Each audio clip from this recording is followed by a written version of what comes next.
But speaking of football, Lane Kiffin, coach at Ole Miss now, been in NFL, been at several stops in college football. Rob, spoke to Sports Illustrated, long interview about name, image, and likeness. And his attitude was pretty refreshing. I got to admit, he was like, look, it's here to stay. I'm not going to be one of those guys that's, complaining about it and trying to figure out, what can be done to stop it or this or that. But he said, it's here to stay. So I'm just going to try to figure out a way to do well by it, right? Do well in this system. And he has some interesting points, Rob.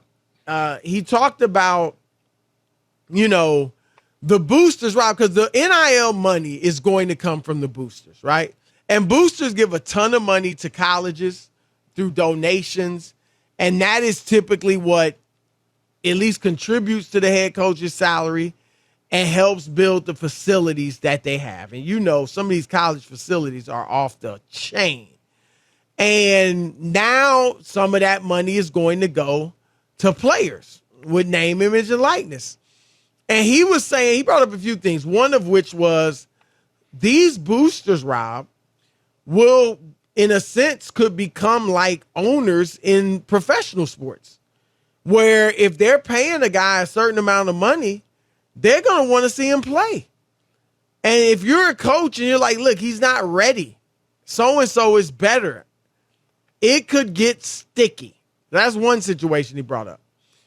And he brought up another, Rob, in which he said there could be issues where say a high school kid gets a huge NIL to come to your school.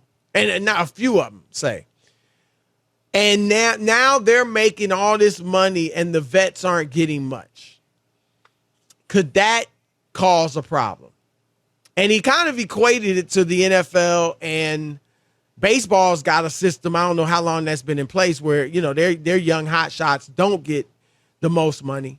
And now all the sports do, but NFL and NBA didn't always have that, Robbie. You remember the NBA, it was a mess because a guy would get drafted and hold out until he got a huge contract, and he'd go to a team unproven and be the highest paid player on the team or one of the highest paid.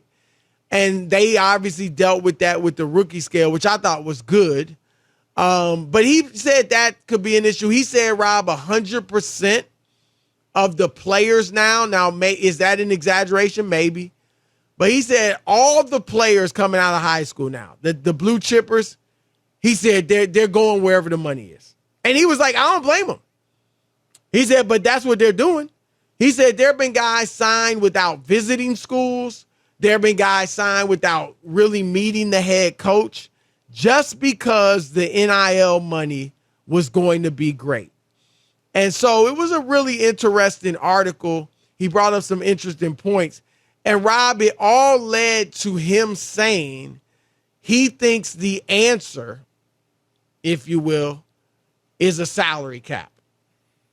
Your thoughts? I'm against it. Salary cap, no. This is a free market system, and all they ever want to do is control what people earn. Let's have a coach's cap. How about that? How about a coach's cap, Chris? You can't make more than $1 million to be a top-notch college football coach. Let me hear that. You think that would work, Kiffin? Hell no, it wouldn't work. And guys would quit tomorrow. I hate it. No damn cap. You don't have a cap. Why should the kids have a cap? You think it's bad that they have a cap in the NBA and the NFL? Yeah. I do. So what if LeBron was making $50 million? That's fine. He's worth whatever someone's willing to pay him. Is making $1 million. Whatever they're willing to pay him. I don't think it would work out like that, Chris, because the system always corrects itself and works out the way it can. I'm just saying I'm not with it. Yeah, it does. Baseball's been doing it for Baseball's been doing it forever. Yankees and a few other teams buy the hottest players. And the Yankees haven't won a World Series since 2009. The Atlanta Braves had a middle-of-the-road payroll. They won. The Tampa Bay Rays went to the World Series, all right? Why is that? I'm not buying. What do you mean, why? I don't. It's the nature of the sport. That's why. No, and the nature of NBA and the baseball. Knicks have the year after year, the big markets that pay all the money are the best teams. Okay, they may not win the World Series. But they're the better teams year after year. You could go look Dodgers, in the NBA. Yankees, Red Sox, Astros. No, that's not true. Kansas City won the World Series, Chris, in 2015. And where are they now? No, but they won. Then they lost all but their they players. won. You can win without paying it. You're right. That's what you can't do. Because of the nature of that sport. No, I can't disagree. do that in basketball. The NFL, the Jets have the same pay. The Lions have the same exact chance because of it's supposed to be a salary cap makes it a level playing field. The Lions have one playoff win since 1957. So tell me it's fair because everybody has the same money. If I have It is fair. It's if I have a bad GM, it doesn't matter what the money is. So absolutely. It But doesn't it's work fair. that way. You just got mismanaged. Kansas City didn't win a Super Bowl for 50 years. They just won.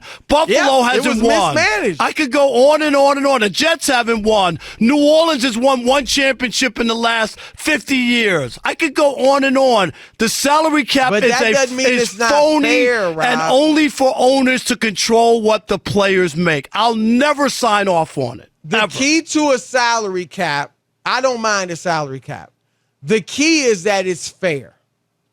And that's what the fear would be in college is would the owner, the boosters, and the coaches conspire, the NCAA, all that, to put in an unfair salary cap. I'm totally with you there. But in the NBA, they've gotten anywhere from 50 to 60% roughly of the revenue generated by the sport. And so as long as it's fair, I think a cap is good. But it has to be fair. And that's where you don't trust the NCAA. And I get that. But it's interesting. I mean, I'm not saying they have to. We'll see. We'll see how this works. But I'm not just philosophically against salary caps because it's sports and you want competition and you want to give everybody a fair shot. And I think they have a fair shot.